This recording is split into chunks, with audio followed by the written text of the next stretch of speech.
Hello, എല്ലാവർക്കും നമസ്കാരം. സാന്ത്വനം ടൂവിൻ്റെ ഇനി വരാനിരിക്കുന്ന ഒരു ഗംഭീരമായിട്ടുള്ള കഥയിലേക്ക് എല്ലാവർക്കും സ്വാഗതം കേട്ടോ. അങ്ങനെ നമ്മുടെ മിത്ര കുളിക്കാനായിട്ട് ബാത്റൂമിൽ കയറുക. അപ്പം ആ ഒരു സമയത്ത് അവൾക്കൊരു കോള് വന്നതുകൊണ്ട് തന്നെ ഫോണിൽ സംസാരിച്ച് ആ ഒരു ടാപ്പും തുറന്നിട്ട് പുള്ളിക്കാരൻ റൂമിലേക്ക് ചെല്ലുക. ഈ സമയമാണെങ്കിലോ നമ്മുടെ ആര്യൻ നല്ല കറക്റ്റായിട്ട് ജോലിക്കൊക്കെ പോയി ടയേർഡായിട്ട് വന്നിരിക്കുക. ഇനി ഒന്ന് കുളിച്ചിട്ട് തന്നെ സമാധാനമാവുള്ളൂ, ചൂടെടുത്തിട്ടാണെങ്കിൽ ഒരു രക്ഷയില്ലാന്ന് പറഞ്ഞ് ആര്യൻ ആ ഒരു ബാത്റൂമിൽ കയറുക. അപ്പം ഈ പൈപ്പിൽ നിന്ന് വെള്ളം വീഴുന്ന സൗണ്ട് കേട്ടതും മിത്രയ്ക്ക് അപ്പോഴാണ് ബോധം വന്നത്. ദൈവമേ, പൈപ്പ് തുറന്നിട്ടിട്ടല്ലേ പോകുന്നത്. അയ്യോ, ഇന്ന് അച്ഛൻ്റെ വായിരിക്കുന്ന കേക്കും. അങ്ങനെ മിത്ര ആ ഒരു ബാത്റൂമിലേക്ക് ഓടിപ്പാഞ്ഞ് ചെല്ലുമ്പം നമ്മുടെ ആര്യൻ അവിടെ ഒരു കുളിയൊക്കെ അങ്ങ് തുടങ്ങിക്കഴിഞ്ഞു. പുള്ളിക്കാരൻ ആ ഒരു ബാത്റൂമിൻ്റെ കുറ്റി ഇടാത്തത് കൊണ്ട് തന്നെ കാണേണ്ട കാഴ്ച തന്നെ നമ്മുടെ മിത്ര കാണുകയാണ്. അങ്ങനെ മിത്ര ശരിക്കും ഞെട്ടി നിൽക്കുമ്പം ആര്യനാണെങ്കിലോ, അയ്യേ ഇതെന്താ ഇത്, എടി നിനക്ക് അല്പമെങ്കിലും മര്യാദയുണ്ടോ എന്ന് ചോദിച്ച് ആര്യൻ ദേഷ്യപ്പെടുക. ആ സമയം തന്നെ നമ്മുടെ മിത്ര ഇതൊക്കെ കണ്ട് പേടിച്ച് അയ്യോ കൊട്ടി നിലവിളിക്കാൻ തുടങ്ങി. അങ്ങനെ ആര്യനും തിരിച്ച് ഇവളുടെ കാറിൽ കേട്ടതും അവൻ അലറി വിളിച്ചു. ഈ സമയമാണെങ്കിലോ അങ്ങോട്ടേക്ക് നമ്മുടെ ഗോമതിയും ധർമ്മനും കൂടി വന്നു. എന്താ മോളെ, എന്താ പ്രശ്നം? ഒന്നും പറയണ്ടെങ്കിലേ ഒന്നും പറയണ്ട ചെറിയച്ചാ, ഇനി ഒന്നും പറഞ്ഞിട്ട് ഒരു കാര്യമില്ല എന്ന് പറഞ്ഞ് മിത്ര കിളി പോയതുപോലെ റൂമിലേക്ക് പോവുക.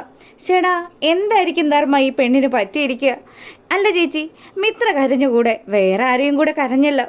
ഇനി അതാരായിരിക്കും? അന്നെങ്ങാനും നമ്മുടെ വീട്ടിൽ വന്ന കള്ളനെങ്ങാനും ആയിരിക്കുമെന്ന് ധർമ്മൻ ഗോമതിയുടെ അടുത്ത് പറയുക. അപ്പോൾ ഇത് കേട്ടതും ഗോമതി, അയ്യോ അങ്ങനെയാണെങ്കിൽ ശ്രദ്ധിക്കണമല്ലോ, അവൻ ആ ബാത്റൂമിനകത്തുണ്ട്. ഒരു കാര്യം ചെയ്യാം, ഈ വടി കയ്യിൽ കരുതിക്കോ.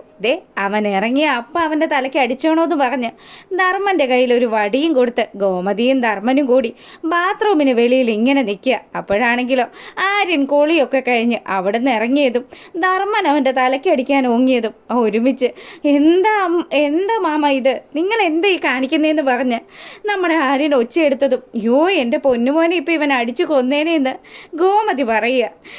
ഇതെന്താ ഇവിടെ സംഭവിച്ചത്? മിത്രമോൾ എന്തിനാ കാറിയത്? ആർക്കറിയാം, അവൾക്ക് എന്തോ ഒരു പ്രശ്നമുണ്ടെന്നും പറഞ്ഞ് ആര്യൻ അവിടെ നിന്ന് എസ്കേപ്പ് ആകുക. അല്ല, എന്നാലും ഭാര്യയും ഭർത്താവും അല്ലേ, പിന്നെ എന്താ പ്രശ്നം? എന്തിനാ പിന്നെ കാറുന്നത്? അങ്ങനെ ധർമ്മൻ ഇതൊക്കെ ആലോചിച്ചുകൊണ്ട് നിൽക്കുമ്പം നമ്മളെ കാണിക്കുന്നത് നമ്മുടെ ഗോമതി ധർമ്മനോട് പറഞ്ഞു, എൻ്റെ ധർമ്മ, നീ ഇനി അതും ആലോചിച്ച് അവിടെ നിന്ന് ചുമ്മാ സമയം കളയണ്ട. അങ്ങനെ ഇവിടെ ഈ കാര്യങ്ങളൊക്കെ നടക്കുമ്പം നമ്മുടെ മിത്രയാണെങ്കിലോ, എന്തൊരു കഷ്ടമായത്. ഈ കാര്യങ്ങൾ മുഴുവനും പോയി മീനാക്ഷിയുടെ അടുത്ത് പറയുക. മീനാക്ഷിക്കാണെങ്കിൽ ഇതൊക്കെ കേട്ടിട്ട് ചിരി അടക്കാനേ പറ്റുന്നില്ല. ഇത് ഭയങ്കര ഒരു കോമഡി ആയി പോയല്ലോ, എന്തൊക്കെയായി കേൾക്കുന്നത്. എടി, നിൻ്റെ ഭർത്താവല്ലേ അവൻ കുളിക്കുന്നത് നീ കണ്ടു എന്ന് വെച്ച് എന്ത് സംഭവിക്കാൻ പോകുന്നു? എന്നാലും എൻ്റെ ചേച്ചി, അങ്ങനെയാണോ? ഒരല്പം പോലും മാനേഴ്സ് ഇല്ലാത്ത ഒരുത്തൻ അവൻ അതൊന്ന് ലോക്ക് ചെയ്തിട്ട് അടച്ചിട്ട് ഒന്ന് കുളിച്ചാൽ എന്താ പ്രശ്നം? അതിപ്പോൾ അവൻ അറിയില്ലല്ലോ നീ അങ്ങോട്ട് വരുമെന്ന്. ഇനിയിപ്പോൾ പറഞ്ഞിട്ട് ഒരു കാര്യമില്ല എന്നൊക്കെ പറഞ്ഞ് അവരങ്ങനെ സംസാരിച്ചുകൊണ്ട് നിൽക്കുമ്പം നമ്മുടെ ശ്രീദേവി അങ്ങോട്ട് വരിക. അല്ല, എന്താ ഇവിടെ രണ്ടാളും ഭയങ്കര ചിരിയിലാണല്ലോ. പക്ഷേ മിത്രയുടെ മുഖത്ത് എന്തൊക്കെയോ ചില വശപ്പശക്ക് ഫീൽ ചെയ്യുന്നുണ്ടല്ലോ. എന്ത് പറ്റി മിത്രയെന്ന് ശ്രീദേവി ചോദിക്കുക. ഇത് കേട്ടതും മീനാക്ഷി നടന്ന കാര്യങ്ങൾ മുഴുവനും പറയാൻ തുടങ്ങിയപ്പോൾ മിത്ര പറഞ്ഞു, എൻ്റെ ചേച്ചിയെ നശിപ്പിക്കരുത്. സാരയില്ലെന്നേ, നമ്മുടെ ഏട്ടത്തിയല്ലേ. ശ്രീദേവി ചേച്ചി അറിയാത്ത എന്ത് കാര്യമാണ് നമുക്കിടയിലുള്ളത്? അങ്ങനെ ആര്യനെ കുളിമുറിയിൽ വെച്ച് കണ്ട കാര്യങ്ങളും അതുമൂലമാണ് നമ്മുടെ മിത്രക്കുട്ടി ഇങ്ങനെ നിൽക്കുന്നത് എന്നുള്ള കാര്യമൊക്കെ മീനാക്ഷി അവളോട് പറയുക. ഇത് കേട്ടതും ശരിക്കും നമ്മുടെ ശ്രീദേവിക്ക് ചിരിയായി കേട്ടോ. അപ്പം നിങ്ങൾ രണ്ടുപേരും ഇപ്പോഴും ഭാര്യ ഭർത്താക്കന്മാരായിട്ട് ജീവിച്ചു തുടങ്ങിയിട്ടില്ലെന്ന് ശ്രീദേവി ചോദിക്കുക. ഇതും കൂടെ കേട്ട് കഴിഞ്ഞപ്പോൾ മിത്ര പറഞ്ഞു, അല്ല, നമ്മൾ മറ്റൊരു കാര്യത്തെക്കുറിച്ച് സംസാരിച്ചല്ലോ ചേച്ചി. മീനു ചേച്ചി അത് മറന്നുപോയോ? എന്താ മോളെ, എന്ത് കാര്യമായിരുന്നു? അല്ല, ബാലച്ചൻ്റെ ബർത്ത്ഡേ അല്ലേ വരുന്നത്. അപ്പം അങ്ങനെ വരുമ്പം ബാലച്ചൻ എന്തെങ്കിലും ഒരു ഗിഫ്റ്റ് കൊടുക്കണ്ടേ? അത് നമുക്ക് സർപ്രൈസായിട്ട് ചെയ്താലോ? എന്താ നിങ്ങളുടെയൊക്കെ അഭിപ്രായം എന്ന് മീനാക്ഷി ചോദിച്ചു.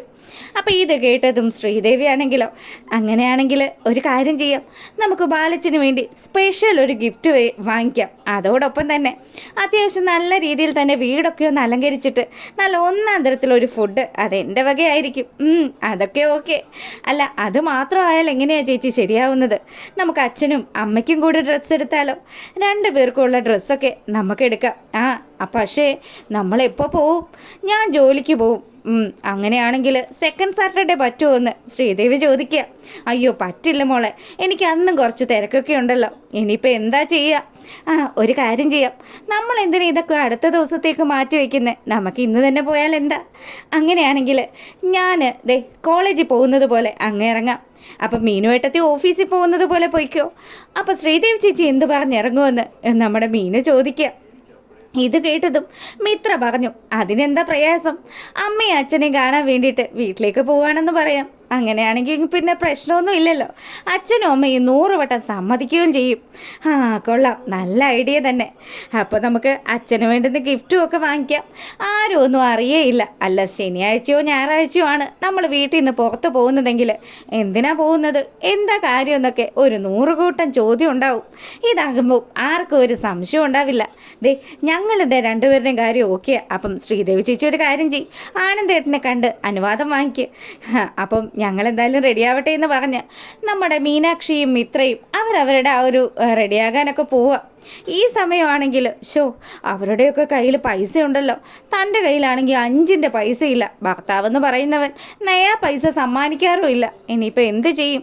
അച്ഛന് ഗിഫ്റ്റ് വാങ്ങിക്കണമെങ്കിൽ മീനാക്ഷിയാണെങ്കിൽ അവളുടെ സാലറിയിൽ നിന്ന് എടുക്കും, മിത്രയ്ക്കാണെങ്കിൽ അവളുടെ ട്യൂഷൻ പൈസ ഉണ്ടാവും. ഇനി എന്ത് ചെയ്യും? ആനന്ദേട്ടനോടൊന്ന് ചോദിച്ചു നോക്കാമെന്ന് പറഞ്ഞ് നമ്മുടെ ശ്രീദേവി ആനന്ദിൻ്റെ അടുത്തേക്ക് ചെല്ല്. എന്താ മോളെ, നിനക്ക് എന്നോട് എന്തെങ്കിലും പറയാനുണ്ടെന്ന് ആനന്ദ് ചോദിക്കുക. അല്ല, ആനന്ദേട്ടൻ ഓഫീസിൽ പോകാൻ റെഡിയായോ? അതെ ആനന്ദേട്ടാ, എനിക്ക് ആനന്ദേട്ടനോടൊരു കാര്യം പറയാനുണ്ട്. പിന്നെ അമ്മയ്ക്ക് ചെറുതായിട്ട് കാലിന് വേദനയാണ്. അങ്ങനെയാണെങ്കിലേ ഞാൻ അമ്മയെ പോയി ഒന്ന് കണ്ടോട്ടെ. അമ്മയെ പോയി കാണണമെങ്കിൽ എന്താ മോളെ, ഞാനും കൂടി വരാമല്ലോ. നിനക്ക് എപ്പോഴാണ് പോവേണ്ടതെന്ന് പറഞ്ഞാൽ ഞാൻ വരാമല്ലോ. അത് ശരിയാവില്ല, ഞാൻ തനിയെ പോയിട്ട് എളുപ്പമെന്ന് വന്നോളാം. അങ്ങനെയാണെങ്കിൽ 1 മണിക്ക് മുന്നേ എത്തുമോ? അതെന്താ ആനന്ദേട്ടാ 1 മണിക്ക് മുമ്പ്? അല്ലേ, നീ എല്ലാ ദിവസവും കടയിൽ 1 മണിയാകുമ്പോൾ ഫുഡ് എത്തിക്കുമല്ലോ. അതുകൊണ്ട് എനിക്കിപ്പം 1 മണിയാകുമ്പോൾ നല്ല വിശപ്പ് വരും മോളെ. അതുകൊണ്ടേ നീ ആ സമയമാകുമ്പോൾ തിരിച്ചെത്തുമെങ്കിൽ പോയിട്ട് വാ. അപ്പം ഞാൻ പോവാല്ലേ? അല്ല, അമ്മയ്ക്ക് വയ്യാണ്ടിരിക്കുവാണല്ലോ. അപ്പം അങ്ങനെ ആകുമ്പോഴത്തേക്കിനും വീട്ടിലേക്ക് കയറി ചെല്ലുമ്പം എന്തെങ്കിലുമൊക്കെ വാങ്ങിക്കണ്ടേ ആനന്ദേട്ടാ? വാങ്ങിക്കണം. അല്ല, അതിനുള്ള പൈസ. അയ്യോ എൻ്റെ മോളെ, നിനക്ക് എന്തെങ്കിലും പൈസയ്ക്ക് ആവശ്യമുണ്ടെങ്കിൽ നീ ഒന്നെങ്കിൽ അമ്മയോടോ അല്ലെങ്കിൽ അച്ഛനോടോ ചോദിക്കും. അയ്യോ, ഞാൻ എങ്ങനെയാണ് ആനന്ദേട്ടാ അച്ഛനോടും അമ്മയോടും ഒക്കെ ചോദിക്കുന്നത്? അല്ലാണ്ട് ഞാൻ എന്ത് ചെയ്യാനാ? അപ്പം ആനന്ദ് അവൻ്റെ പോക്കറ്റിൽ കൈയിടുന്ന സമയത്ത് നമ്മുടെ ശ്രീദേവി ഓർക്കും, എന്തെങ്കിലുമൊക്കെ കൈ വെച്ച് തരാനായിരിക്കും. അങ്ങനെ കൈ നീട്ടി ശ്രീദേവി നിൽക്കുന്ന സമയത്താണ് ആനന്ദ് പോക്കറ്റിൽ നിന്ന് കർച്ചീഫാണ് എടുത്തത്. ഒരു രക്ഷയില്ല മോളെ, എന്തൊരു ക്ലൈമറ്റാ, ഭയങ്കര ചൂട്. അപ്പോൾ ഒന്നും ഇല്ലല്ലേ മനുഷ്യനെ ശശിയാക്കാൻ വേണ്ടിയിട്ട്. ഇനി ഞാൻ എന്ത് ചെയ്യും? അച്ഛന് ഗിഫ്റ്റ് വാങ്ങിക്കുകയും ചെയ്യണം, പൈസയാണ് കയ്യിൽ ഇല്ലേം താനും. അങ്ങനെ അവൾ വിഷമിച്ച് നിൽക്കുമ്പം നമ്മുടെ ആനന്ദ് തിരികെ വരിക. എന്നിട്ട് പറഞ്ഞു, അല്ല, എല്ലാ ദിവസവും ഞാൻ ഓഫീസിൽ പോകുമ്പം എൻ്റെ മോൾ എനിക്ക് ടാറ്റയൊക്കെ തന്നാണല്ലോ വിടുന്നത്. പിന്നെ ഇന്നെന്താ അത് മറന്നുപോയോ?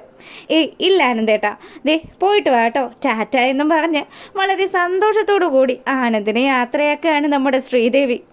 അതിന് ശേഷമാണെങ്കിൽ ശ്രീദേവി ഇങ്ങനെ ആലോചിച്ചു, ഇനിയിപ്പം അങ്ങനെയാണെങ്കിൽ അവർ രണ്ടുപേരും ഗിഫ്റ്റൊക്കെ വാങ്ങിക്കുമ്പം താൻ മാത്രം ഒറ്റപ്പെട്ടു പോവുമല്ലോ, എന്ത് ചെയ്യും? അച്ഛനോടും അമ്മയോടും പറഞ്ഞിട്ട് വീട്ടിൽ പോകുന്നില്ല എന്നെങ്ങാനും പറഞ്ഞാലോ? അനുവാദം ചോദിക്കുകയും ചെയ്തു. കാശില്ലാത്തത് കൊണ്ട് അവരോടൊപ്പം പോകാനും പറ്റാത്ത അവസ്ഥയിലാണ് നമ്മുടെ ശ്രീദേവി നിൽക്കുന്നത്. ഈ സമയമാണെങ്കിലോ നമ്മുടെ മിത്ര റൂമിലേക്ക് കയറി ചെല്ലുമ്പം നമ്മുടെ ആര്യൻ കണ്ണാടിയിൽ നോക്കിയിട്ട് എന്നാലും ഇത് വല്ലാത്തൊരു ചതിയായി പോയല്ലോ. ഒരു ബാത്റൂമിൻ്റെ കുറ്റിയിടാൻ പോലും എനിക്ക് പറ്റാതെയായി പോയല്ലോ. അവളിന്നെല്ലാം കണ്ടു, മൊത്തത്തിൽ നാണം കെട്ടു. അങ്ങനെയൊക്കെ പിറുപിറുത്തുകൊണ്ട് നിൽക്കുമ്പോഴാണ് മിത്ര അങ്ങോട്ട് ചെല്ലുന്നത്.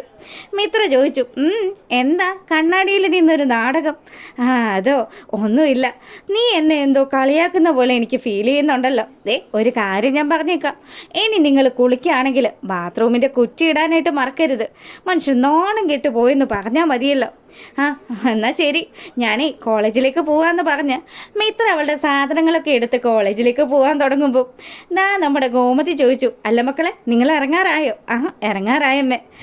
അങ്ങനെയാണെങ്കിൽ ശ്രീദേവി മോളും പോകുന്നുണ്ടല്ലോ, മോള് വീട്ടിലേക്കാന്നാ പറഞ്ഞത്. അപ്പം മിത്രേ, നിങ്ങൾ പോകുന്ന വഴിക്ക് തന്നെ ശ്രീദേവിയെ കൂടെ ബസ് കയറ്റി വിടണം കേട്ടോ. അങ്ങനെ ഇവർ സംസാരിച്ചുകൊണ്ട് നിൽക്കുമ്പോഴാണ് ബാലൻ അങ്ങോട്ട് വരുന്നത്. അല്ല, മക്കളെല്ലാവരും കൂടി എങ്ങോട്ട് പോകുന്ന കാര്യം ഈ പറയുന്നത്? അതോ ബാലച്ച, ഞാനേ എൻ്റെ വീട്ടിലേക്കൊന്ന് പോവാം, അമ്മയുടെ കാലിന് തീരെ വയ്യ. ആ ശ്രീദേവി മോള് വീട്ടിൽ തനിയൊക്കെ പോയിക്കോളൂ. അല്ല മോൾക്ക് എന്തെങ്കിലും ടെൻഷൻ ഉണ്ടെങ്കിൽ ദേ അമ്മ കൂടെ വരും. വേണ്ടച്ചാ, ഞാൻ തനിയെ പോയിക്കോളാന്ന് ശ്രീദേവി ബാലൻ്റെ അടുത്ത് പറയുക. അപ്പോൾ മീനാക്ഷിയാണെങ്കിലോ അതിന് ശ്രീദേവി ചേച്ചി തന്നെയല്ലല്ലോ പോകുന്നത്, ഞങ്ങൾ രണ്ടുപേരും ശ്രീദേവി ചേച്ചിയുടെ കൂടെ ഉണ്ടല്ലോ. ഇത് കേട്ടതും ബാലൻ തിരിച്ചു ചോദിച്ചു, അപ്പം നിങ്ങൾ മീനാക്ഷി ജോലിക്ക് പോകുന്നില്ലേ? മിത്ര കോളേജിലേക്കും അല്ലേ പോകുന്നത്? പിന്നെ എങ്ങനെയാ നിങ്ങൾ രണ്ടുപേരും? അല്ല ചേച്ചിക്ക് വഴി അറിയത്തില്ലെങ്കിലോ അല്ലെങ്കിൽ എന്തെങ്കിലും ഒരു ടെൻഷൻ ഉണ്ടെങ്കിൽ ചേച്ചിയെ ഞങ്ങൾ വീട്ടിൽ കൊണ്ടുപോയി ആക്കുവച്ചാ ആ കാര്യമാണ് പറഞ്ഞത്. അപ്പം ഗിഫ്റ്റ് വാങ്ങിക്കാൻ പോകുന്ന കാര്യങ്ങളെക്കുറിച്ചൊക്കെ ഇവർ മറച്ചു പിടിക്കുന്നത് കൊണ്ട് തന്നെ ശരിക്കും നമ്മുടെ ബാലന് ഒരു സംശയവും തോന്നുന്നില്ല. അങ്ങനെ നമ്മുടെ ശ്രീദേവിയോട് പറഞ്ഞു, അതേ മോളെ വീട്ടിലേക്ക് പോകുമ്പോഴേ വെറും കൈയോടെ ഒന്നും പോകാൻ പാടില്ല. മോളൊരു കാര്യം ദേ അമ്മയ്ക്കും അച്ഛനും ഇഷ്ടപ്പെട്ട ഫ്രൂട്ട്സ് എന്താണെന്ന് വെച്ചാൽ അതൊക്കെ വാങ്ങിച്ചോ. പിന്നെ മോളുടെ അനിയത്തി ഉണ്ടല്ലോ, അവൾക്ക് ഇഷ്ടപ്പെട്ട ചോക്ലേറ്റും അവൾക്ക് വേണ്ടുന്ന സാധനങ്ങളും ഒക്കെ വാങ്ങിച്ചോ. അപ്പോൾ നമ്മുടെ ശ്രീദേവി ഇങ്ങനെ മനസ്സിൽ കാൽക്കുലേറ്റ് ചെയ്യുക, അച്ഛൻ പറയുന്ന സാധനങ്ങളൊക്കെ വാങ്ങിച്ചു വരുമ്പോൾ മിക്കവാറും 10,000-2,000 രൂപ അടുപ്പിച്ചാവും. അങ്ങനെയാണെങ്കിൽ അച്ഛൻ അതിനുള്ള പൈസ തരാനുള്ള സാധ്യതയൊക്കെ ഉണ്ടല്ലോ.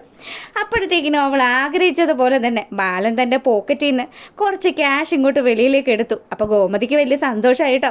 മരുമകൾക്ക് പോകാനുള്ള വണ്ടിക്കൂലിയും സാധനങ്ങൾ വാങ്ങിക്കാനുള്ള കാശുമൊക്കെ ആണല്ലോ കൊടുക്കുന്നത്. അങ്ങനെ ബാലൻ അത് നല്ലതുപോലെ അങ്ങ് എണ്ണി. 500-ൻ്റെ 3-4 നോട്ടുകളും ഉണ്ട്, പിന്നെ 10-200 രൂപയുടെ നോട്ടുകളും ഒക്കെ ഉണ്ട്. അപ്പോൾ ഇതൊക്കെ വളരെ കാര്യത്തിലിരുന്ന് എണ്ണിയതിന് ശേഷം അതിൽ നിന്ന് ഒരു 200 രൂപ എടുത്ത് നമ്മുടെ ശ്രീദേവിയുടെ കയ്യിലേക്ക് വെച്ച് കൊടുക്കുക. ആ 200 രൂപ കണ്ടതും ശ്രീദേവി ശരിക്കൊന്ന് ഞെട്ടി. അച്ഛൻ പറഞ്ഞ സാധനങ്ങളൊക്കെ ഈ പൈസയ്ക്കാണോ അച്ഛൻ വാങ്ങിക്കേണ്ടതെന്ന് അവൾ തിരിച്ചു ബാലനോട് ചോദിച്ചു. അതേ മോളെ, ഒരു സാധനം പോലും നീ വിട്ടു പോകരുത്. എല്ലാ സാധനവും വീട്ടുകാർക്ക് ഇഷ്ടമുള്ള അച്ഛൻ പറഞ്ഞതനുസരിച്ച് തന്നെ വാങ്ങണം കേട്ടോ.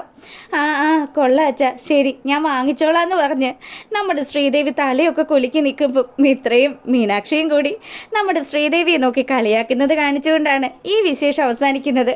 ശരിക്കും പറഞ്ഞാൽ 5-ൻ്റെ പൈസ ശ്രീദേവിയുടെ കയ്യിൽ എടുക്കാനില്ലല്ലോ. അതുകൊണ്ട് തന്നെ അച്ഛൻ എങ്ങനെ ഗിഫ്റ്റ് വാങ്ങിക്കുമെന്ന് ആലോചിച്ച് തല പുകച്ചുകൊണ്ട് നിൽക്കുക ശ്രീദേവി. അപ്പോൾ വീഡിയോസ് ഇഷ്ടമാകുകയാണെങ്കിൽ ഒന്ന് ലൈക്ക് ചെയ്യുക. എല്ലാവർക്കും നല്ലൊരു രാത്രി ആശംസിച്ചുകൊണ്ട് ഇന്നത്തെ വീഡിയോ വൈൻഡപ്പ് ചെയ്യാണ്. അപ്പോൾ ഓക്കെ, ഗുഡ് നൈറ്റ്.